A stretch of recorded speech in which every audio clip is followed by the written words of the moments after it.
Napakasarap umawit sa Panginoon kahit naramdaman na natin ang init ng panahon. Ano? At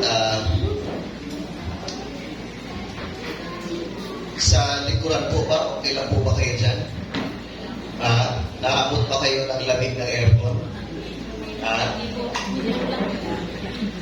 Ano lang, hapyaw lang, hapyaw. Ano?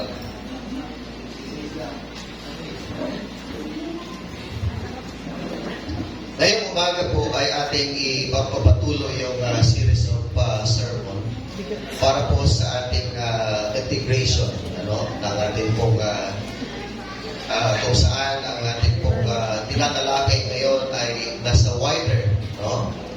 At ito po ay para mas lalong mabuksan at maunawaan po natin ang salita ng Diyos at mas lalo natin makilala si Kristo kung sino po siya sa ating buhay. At ngayong umaga, ang title po ng mensahe ng ating Panginoon ay title po nito, Jesus Christ, our Sanctifier. Si Kristo Jesus ang ating tagapagbanal. Tayo po muna ay sandaling iupo at tayo po ay manalangin. O Panginoon naming Diyos, banal at makapangyarihan sa lahat, patuloy po namin kinikilala ang iyong kapangyarihan, ang iyong kabanalan sa umagang ito. Patawarin niyo po kami sa aming mga sala, sa lahat ng aming pagsalansang Panginoon. At tulungan niyo po kami na ma-overcome po namin, O God, ang lahat ng mga pagsubok o anumang tentasyon sa aming pong buhay. At bigyan po kami, Panginoon, ng passion, Panginoon, higit sa lahat sa aming pong pakikinig ng iyong salita. At Lord, hindi po namin intindihin kung ano man ang mga ginagawa ng kaaway sa aming pong buhay, lalo na sa aming kalagitnaan, Panginoon. But we ask, Father God, for your guidance and protection, O Lord. At samahan niyo po kami ng iyong mga anghel at sa bawat sulok ng pananambahang ito ay ikaw po ang talaga, Panginoon, ng iyong mga anghel at higit sa lahat ang iyong banal na presensya, Panginoon, na aming po makasama ngayong umaga upang aming po ma-encounter, Panginoon, ang iyong kapangyarihan na sa kumikilos sa bawat isa sa amin.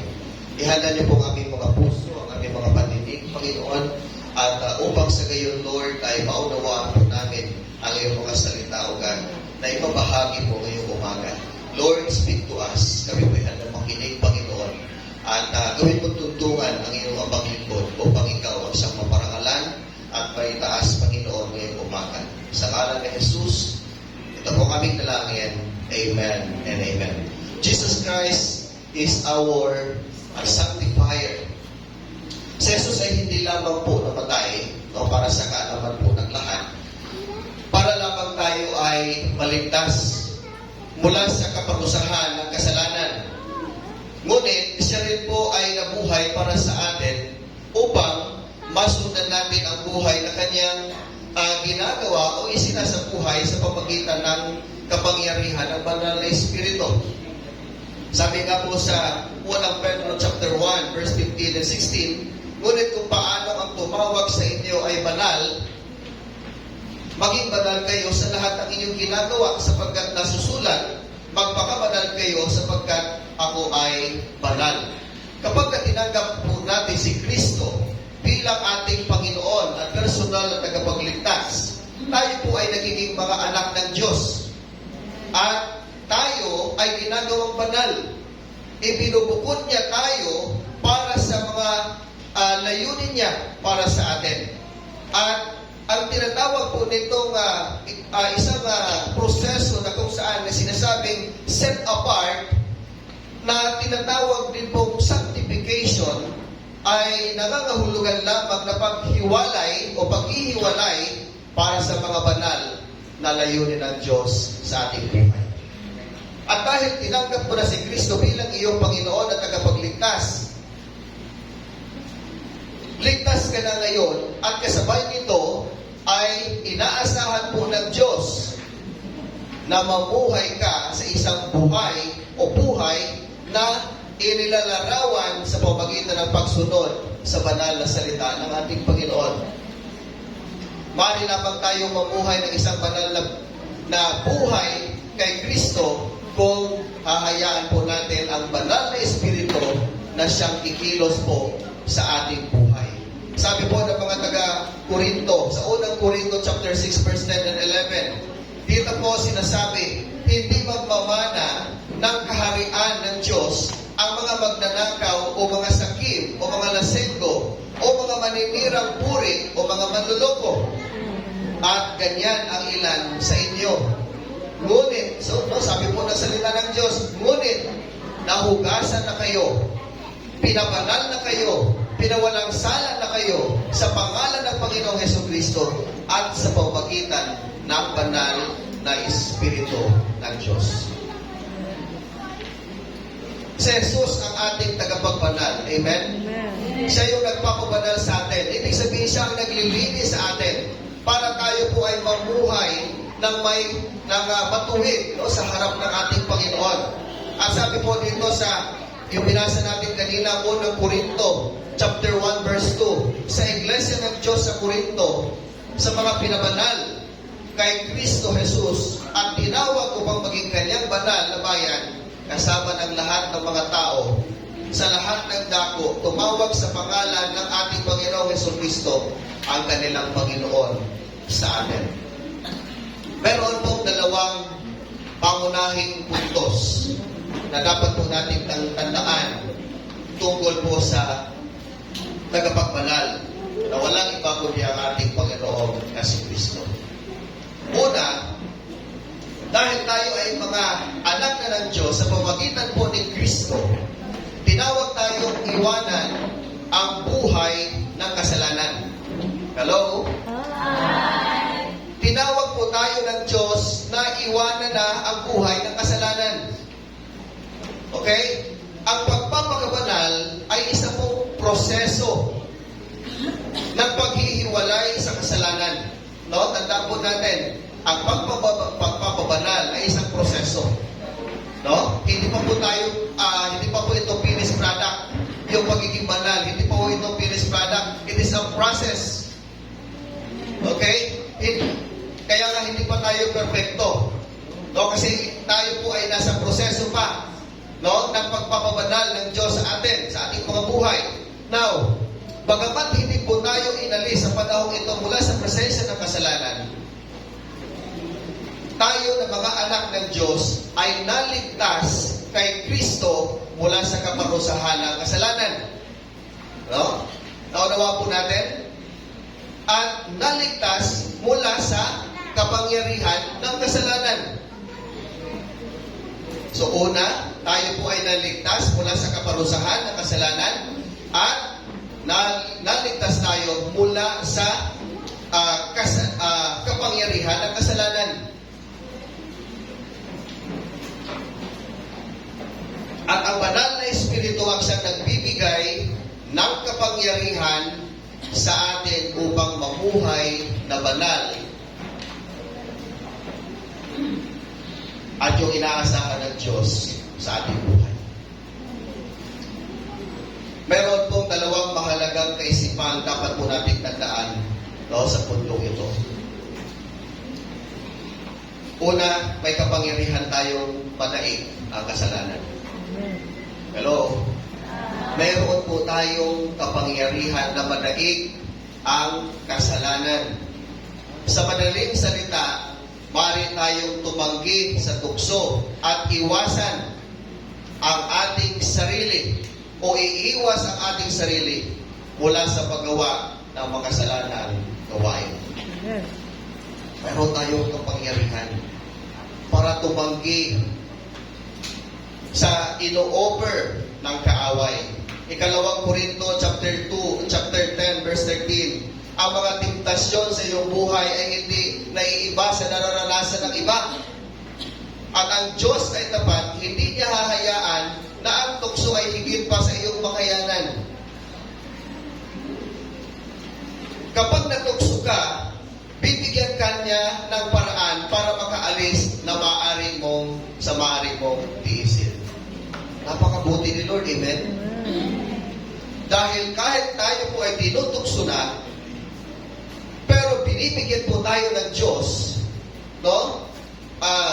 By the way, magkaiba po ang tukso at saka yung mga pagsubok. Tama? Ang pagsubok po ay galing kay Lord. Ang tukso po kanino galing? Galing po kay Satan. Galing po sa kaaway ng Diyos. Kaya kapag ang tao po o tayo po ay tinutukso, andyan si Lord na magbibigay sa atin ng kapangyarihan para tayo po ay makaiwas, makatanggi at makalaya doon sa kasalanan. Ito po yung nangangahulugan ng pamumuhay ng isang banal na buhay ay hindi po imposible. Amen? Hindi imposible mabuhay tayo na may kabanalan sa harap ng Diyos. Dahil ibinigay sa atin ng Diyos ang lahat ng kailangan natin upang mabuhay tayo ng mayroong kabanalan at inaasahan niyang mabuhay tayo sa ganito pong kaparaanan. At isa po sa pinakamahirap na tuksong manaig na naital na nanaig, ano? Mula po sa Biblia o naitala sa Biblia ay yung tuksong kinaharap po ni Joseph. Pamilyar po tayo sa kwento ni Joseph. Si Jose, ano nga ba ang nangyari doon? Sige, tignan po natin. Si Joseph po ay pinagkatiwalaan ng kanyang amo, ng kanyang Panginoon na si Potiphar. Ibig sabihin, meron po siyang posisyon. Okay? Meron siyang mataas na posisyon sa bahay ng kanyang amo. Dahil pinangangasiwaan niya. No? Ang lahat ng ari-arian, maliban po sa kanyang sa asawa ni Potiphar. Now, ang asawa po ni Potiphar o si Mrs. Potiphar ay tinutukso po itong si Joseph. Inaakit niya itong si Jose. Subalit, ito pong si Jose ay tumanggi. No? Tumanggi siya doon sa malaswang pagnanasa ng itong si Mrs. Potiphar. So kahit may posisyon siya, hindi niya ginamit o hindi niya tinake advantage yung kanyang posisyon sa bahay ni Potiphar o sa kanyang Panginoon para po para mahulog siya doon sa pag-aakit sa kanya ng asawa po ng kanyang Panginoon. At araw-araw, yung panunukso o yung pag-uudyong nitong si Mrs. Potiphar kay Jose. Hinihiling ni Mrs. Potiphar kay Jose na matulog sa kanya. At ito pong mga tukso na ito ay talagang umaatake kay Jose araw-araw. At meron pong malaking pagkakataon para sa tao ito na mahulog sa tukso. Ito pong si Jose. Kahit araw-araw, gabi-gabi siyang inuudyukan na pagbigyan ng malisyosong alok ni Mrs. Potiphar, ay hindi po niya ito pinagbibigyan. Isa po sa pinakamahirap na tuksong na igin ay ang sexual na tukso. Tama po ba? Mga kalalakihan at mga kababaihan. Ang isa sa pinakamahirap na tuksong naigin, mahirap na igin, ay yung sexual na tukso dahil sa kasiyahang ipinangako nito at sa personal na kasiyahang ibinibigay nito sa atin. Ngunit sa lahat ng ito, mga kapatid, hindi nagkasala si Jose. Hindi siya natukso at lumabas po siya na matagumpay. Ibig sabihin na pagtagumpayan niya itong tukso na ito. At tulad po ni Joseph, meron tayong kapangyarihan na tumanggi sa anumang alok o anumang tukso na dumarating sa ating buhay araw-araw para tayo po ay mamuhay na may kabanalan sa harap ng ating Panginoon. Amen? Ikalawa, ang kasalanan ay palagi kahihinatnan. Una, may kapangyarihan tayo manaig ang kasalanan, at ang kasalanan ay palaging may kahihinatnan. Ito ang lagi po natin tatandaan. Mayroong consequence or consequences sa bawat kasalanan natin pong nagagawa. Nais ng Diyos, mga kapatid, na tayo po ay mamuhay na banal upang hindi natin maranasan yung kakilakilabot na kaparusahan o magiging kahihinatnan ng ating mga kasalanan. At isa po dito, halimbawa, ay yung buhay ni David. Ito pong si David ay nakagawa po ng isang malaking kasalanan at nagdulot sa kanya ng kakilak-kilabot na kahihinatnan, no, sa kanya pong buhay. Ano nga ba ang ginawa ni David na kasalanan? Una, naakit siya doon sa asawa na kanyang isa sa kanyang sundalo, kay Bathsheba. No?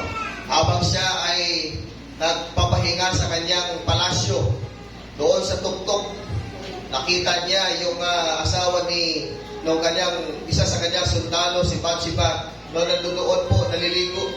Eh siyempre napakataas. At yung bahay po ng kanyang mga kasundaluhan ay nasa ibaba, mababa lang, ano? At siyempre yung mga banyo po noon ay wala naman pong wala naman pong takip sa walang bubong, no? Sino rito yung mga lumaki sa probinsya? Di ba? Karamihan po, kahit sa probinsya natin, karamihan ng mga bahay, yung CR ay wala pong bubong. Ano? Basta lang malagyan lang ng ano nun? Sako, kahit sako man lang, ano? Grabe, no? Basta may pantakip man lang para hindi makita yung nasa loob. So, nung si David po ay nandun, nagpapahinga siya, no? Kaya beware sa mga taong laging nagpapahinga. At walang ibang ginagawa, ano? Nakita niya yung napakagandang katawan ni Bathsheba habang naliligo. Tinatawag niya ito kaagad sa kanya sa isa sa kanyang tauhan. No? At ito po ay kanyang sinipingan. Tapos, bumalik ngayon yung sundalo, yung asawa ni Bathsheba. Pilit itong papuntahin ni David, no, sa doon kay Bathsheba para ito ay sipingan, ano? Para mapalabas na wala siyang kasalanan, ano? Mabuntis man si Bathsheba ay hindi magdududa yung kanyang asawa. Pero napakatapat ng kanyang sundalo. Sabi na, hindi ko po kayang tiisin na yung aking mga kasamahan at ikipaglaban. Tapos ako, mag-i-enjoy ako sa piling ng aking asawa. No? So, ginawa ni David, nilasing niya yung lalaki, yung asundalo, tapos sumunod na araw, pinadala niya roon sa gera, at yung sundalo na ito ay ginawang nilagay doon sa harap, no? Parang naging pain para madali siyang mapatay, at yun na nga ang nangyari. So, ibig sabihin nun, pumatay na rin po si David, no, ng kanyang tauhan. So, sa kanyang pagtatakip sa kanyang mga kasalanan, mas lalong lumalaki yung kasalanan niya. At alam po ba ninyo kung anong nangyari? Anong mangyayari kapag ang isang mananampalataya ay mabuhay ng makasalanang buhay? O nanatili pa rin sa kasalanan? Matatanggap natin ang natural na kahihinatnan ng kasalanan. Halimbawa, kapag ang isang Kristiyano ay nagnakaw, ang kanyang natural na kahihinatnan ay hindi na siya mapagkakatiwalaan at masama na ang tingin sa kanya. And worst is, makukulong siya dahil sa kanyang pagnanakaw. So, mayroong kahihinatnan doon po sa kanyang paggawa ng kasalanan. Ikalawa, nawawala na ang bisa ng kanyang patutuo. No? Nawawala na ang bisa ng kanyang inalis na ng kasalanan ang kapangyarihan ng ating pagtotoo. Hindi na tayo nasisira na yung testimony ng isang Kristiyano na nagkasala. Ikatlo, nawawala na ang kagalakang nagmumula sa pagsunod ng tao kay Kristo. Balik po tayo kay David. Nung si David po ay nahulog sa tukso at nagkasala sa Diyos, sinulat niya po yung awit sa Psalms 51. At ang sabi niya sa awit na ito, "Create in me a clean heart, O God. Ilikha mo ako ng panibagong puso, O Panginoon. And renew a right spirit within me." O, yun yung kanyang inawit. Panginoong Diyos, ilikha mo ako ng isang bagong puso, malinis na puso. At ibalik mo sa akin ang espiritu. No? Dahil ang espiritu po ay nanghina. Pagka tayo po'y gumagawa ng kasalanan, nalulungkot ang espiritu nasa atin. Sabi niya pa rito sa awit na ito, "Restore unto me the joy of thy salvation, and renew a right spirit within me." So sabi niya, restore unto me. Balik mo sa akin, Lord, yung kagalakan. No? Yung kagalakan po natin, nawawala yan. Pagka tayo po ay nagkakasala, nahulog sa kasalanan. Kaya, ibig sabihin, yung ating pagsunod sa Diyos at namumuhay po tayo sa kasalanan without asking the Lord forgiveness, ay nananatili po tayong malungkot sa pamumuhay, yung buhay po natin. Para pa rin po tayong isang tupang ligaw na hindi alam kung saan pupunta, hindi alam kung ano ang gagawin. Walang direksyon ang buhay, namumuhay sa isang kalungkutan. Bakit? Nawala ang kagalakan dahil sa kasalanan. Ano? Kaya kapag ang isang tao po nahulog sa kasalanan, nawala ang kanyang kagalakan, parang feeling niya sa kanyang sarili, wala siyang kakampi. Wala siyang kakampi na tao. Kasi lungkot ang kanyang nararanasan sa kanyang buhay. Hindi siya nasisiyahan sa kanyang buhay. Ano man yung kanyang gagawin. Kaya sinabi po sa atin na dahil tayo ay ligtas na at naging mga anak ng Diyos, no? Kailangan po nating iwan ang buhay ng kasalanan at ang pagsuway sa Diyos. Amen? Amen. Ikalawa pong punto. Bilang mga anak ng Diyos, tinawag tayong mamuhay ng may kabanalan. Ang pamumuhay ng isang banal na buhay ay nangangahulugan po ng pamumuhay ng isang buhay na banal at kalugod-lugod sa harap ng ating Panginoon. Ano ang ibig sabihin ng mamuhay ng isang banal na buhay at lumuluwalhati sa Diyos? Una, ang pagiging banal ay ang pamumuhay ng pagsunod sa salita ng Diyos. Ibig sabihin, kasama po sa kabanalan natin ay ang pamumuhay sa pagsunod ng salita ng Diyos. Kapag hindi po natin sinunod ang salita ng Diyos, namumuhay tayo ayon sa mga tuntunin ng Diyos at hindi ayon sa pagka sinusunod natin ang salita ng Diyos, namumuhay tayo ayon sa mga tuntunin ng Diyos at hindi ayon sa paraan ng mundo. Ang Biblia po ay nagiging batayan natin upang ating gawin at isabuhay ang mga salita ng Diyos na atin pong natututunan. Sabi po sa awit 119 verse 11, "Itinago ko ang iyong salita sa aking puso upang hindi ako magkasala laban sa iyo." Napakagandang awit na ito. It is a declaration of a person, no? From a person na kung saan gusto niyang isabuhay, no, yung salita ng Diyos. Ipinapahiwatig nito na ang pangangailangang magbasa, magbulay-bulay, at i-apply ang salita ng Diyos na atin pong natutunan. Ang pagiging banal ay gawing numero 1 ang Diyos sa ating buhay. Anong ibig sabihin po nito? Ibig sabihin ng pagiging banal ay ibigin ang Diyos ng higit kaysa sa ating sarili, sa iba, o sa mga bagay ng mundong ito. Sabi po ng Marcos chapter 12 verse 30, ibigin mo ang Panginoon mong Diyos ng buong puso mo, ng buong kaluluwa, at ng buong pag-iisip mo, at sa buong lakas mo. Ang pagiging banal ay ipinubukod para sa Diyos na nangangahulugan ng pamumuhay para sa Diyos. Kaya ano pong sabi ni Apostol Pablo sa Romans chapter 12 verse 1, sa mga tuwid, hinihimo ko kayo, mga kapatid, sabi niya, dahil sa awa ng Diyos na ihandog ang inyong mga katawan bilang isang haing buhay.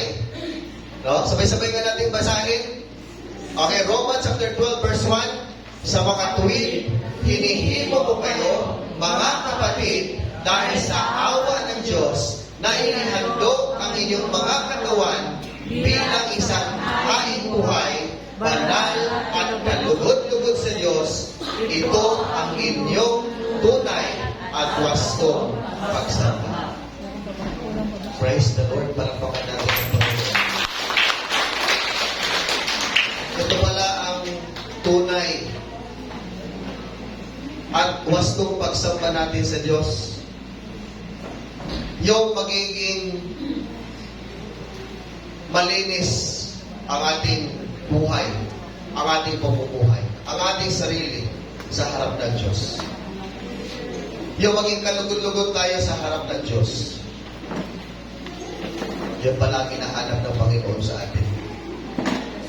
Para mabigyan siya ng kapurihan, para siya ay maluwalhati ang ating palang mga buhay.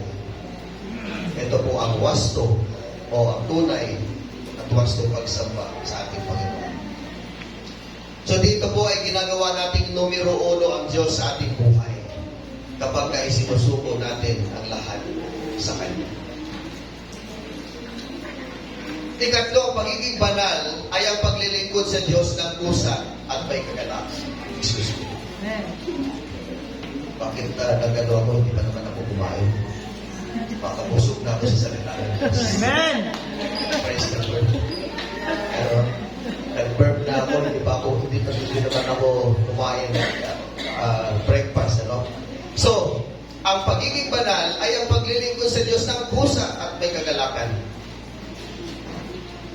Tayo po ay tinalaga para sa banal na paglilingkod. Tayo ay mga saserdote o mga pari na naglilingkod sa ating Panginoon. At magpapahayag tayo ng pagpupuri at pagsamba sa ating Panginoon. Nasabi po ng unang Pedro chapter 2 verse 9, ngunit kayo ay isang bayang hinirang, isang maharlikang saserdote, isang bansang banal, na tanging pag-aari ng Diyos upang maipahayag ninyo ang mga kapurihan niya na tumawag sa inyo mula sa kadiliman tungo sa kanyang kamangha-manghang liwanag. Napakaganda po ng talata na ito. Ay sabi po dito, tayo ay saserdote ng Diyos. Tayo ay banal. Tayo ay pag-aari ng Diyos.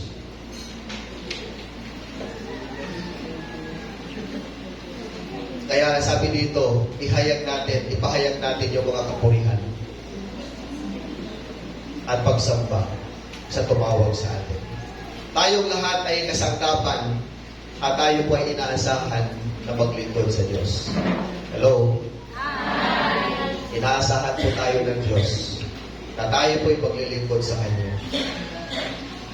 At siya po ay nalulugod kapag tayo ay kusang loob at malugod na naglilingkod sa Kanya.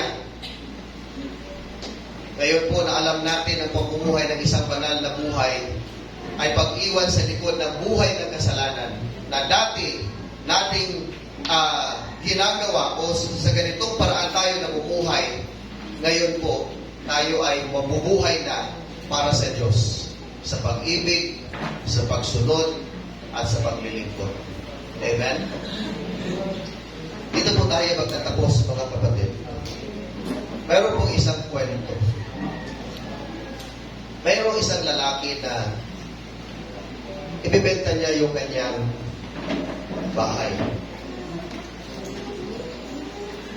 At kalahati ng presyo yung kukuha noon pong bibili kapag siya ay sasang-ayon sa kanila pong agreement. No? At ito po yung kanilang, isa sa kanilang pinag-agrihan na iwanan ang pako na nakausling sa poste sa gitna ng bahay bilang pag-aari ng original na may-ari. Okay? Yun ang kanilang kasunduan. Bibilihin ng lalaki, ng isang tao, yung bahay na ito sa kalahati ng presyo noong bahay na ito, pero sa isang kondisyon. Iwanan po ang pako na nakausli sa poste sa gitna ng bahay bilang pag-aari ng original na may-ari. At dahil po sa napakalaking diskwento na kanya pong makukuha, ay siya po ay agad na sumang-ayon at bilhin ang bahay na ito. So binili ng lalaki ang bahay at siya po ay nasiyahan. Ngunit hindi nagtagal, bumalik po ang dating may-ari. At siya po ay nagsabit ng mabahong patay na hayop doon po sa bagong nakausli na pag-aari niya.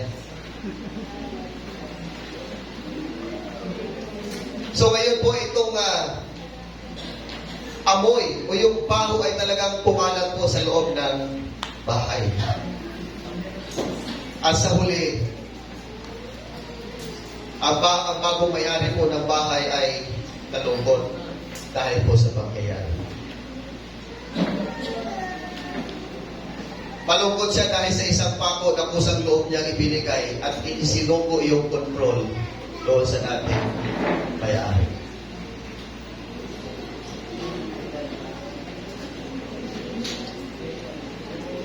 Meron din pong isang kwento pa. May isang taong tumatakbo dahil nahabol siya ng kalabaw. Takot na takot siya habang tumatakbo. Pero kaya pala sa hinahabol ng kalabaw, kasi hawak-hawak niya yung lubid ng kalabaw, yung tali. Ano pong ibig sabihin nito, mga kapatid? Ayaw masibitawan. Ayaw masibitawan. Isuko po natin ang ating buhay sa ating Panginoon. Hayaan natin na ang Diyos, ang kapangyarihan ng Diyos ang kumilos sa buhay natin. Hayaan natin na ang Diyos ang may kontrol sa ating buhay. Para maranasan po natin na mabuhay na may kabanalan. Challenge o hamon. Ang pamumuhay ng isang banal na buhay ay nangangahulugan ng pagsuko sa lahat sa Diyos. Huwag mag-iwan ng isang hindi na ibigay na bako para kay Satanas na magkaroon ng utak sa iyong buhay. Isuko ang lahat sa Diyos at pamuhay na banal at kalugod-lugod sa Kanya. Amen. Tayo po'y manalangin. Panginoon naming Diyos, maraming salamat po. Dahil ikaw ay namatay sa cross, hindi lamang po upang kami ay iligtas mo sa aming mga kasalanan at sa kaparusahan, Panginoon, na naghihintay sa amin. Kundi ikaw ay muling nabuhay upang kami ay gabayan, upang maranasan namin, magkaroon kami ng kapangyarihan na mamuhay, Panginoon, at umiiwas sa anumang tukso at anumang pag-uudyok ng kaaway sa aming buhay. Panginoon, sa oras na ito,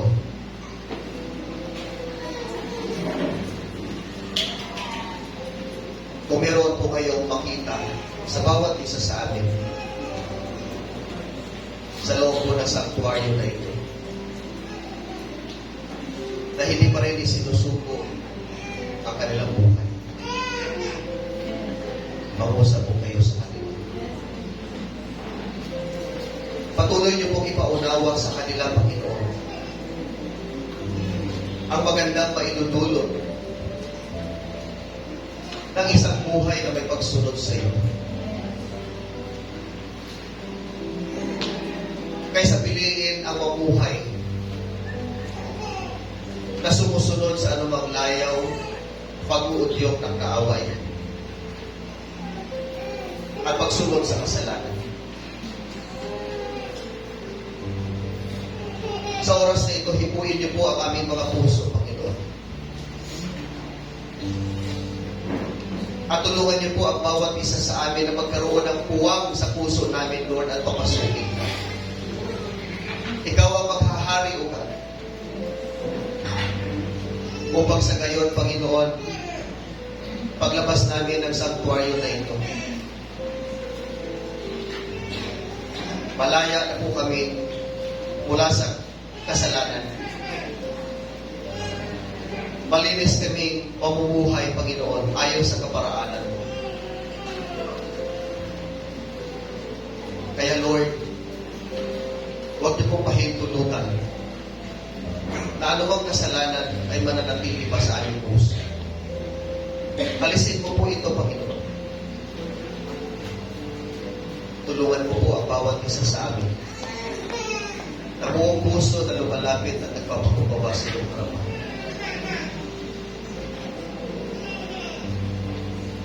Maaaring nais na nilang maranasan, Panginoon, ang buhay na nais mo makita para sa kanila. Samahan mo sila, O God. Tulungan mo po sila. Bigyan mo po sila ng lakas at kapangyarihan upang mapagtagumpayan ng anumang pagsubok, anumang tukso na dumarating at darating pa sa kanilang buhay. Sa bawat isa naman, Panginoon, na namumuhay na may kabanalan sa mga oras na ito, tulungan at samahan mo pa rin sila, Panginoon. At patuloy sila magpasakop sa iyong kalooban at kapangyarihan. Na hindi maging mapagmalaki, hindi maging mapagmataas, kundi patuloy na sumunod pa rin sa kung ano ang nais ng Panginoon. At kami po ay magiging pagpapala, lalo na sa nakakarami, Panginoon. Natitignan ang aming mga buhay as a living testimony upang ikaw ang siyang maparangalan at paluwalhanin. Hindi po dahil sa aming mga mabubuting gawa, kundi dahil sa kapangyarihan at sa iyong grasya, habang na umiiral sa aming pong mga buhay. Maraming salamat po sa umagang ito, Panginoon, na pinaalalahanan mo kami, O God, na kami ay ligtas na at dapat lang mamuhay na may kabanalan. Sapagkat sa ganitong kaparaanan mo kami tinawag, Panginoon. Maraming salamat po, Diyos. We worship you, Lord. We glorify your name. In Jesus' name we pray. Amen.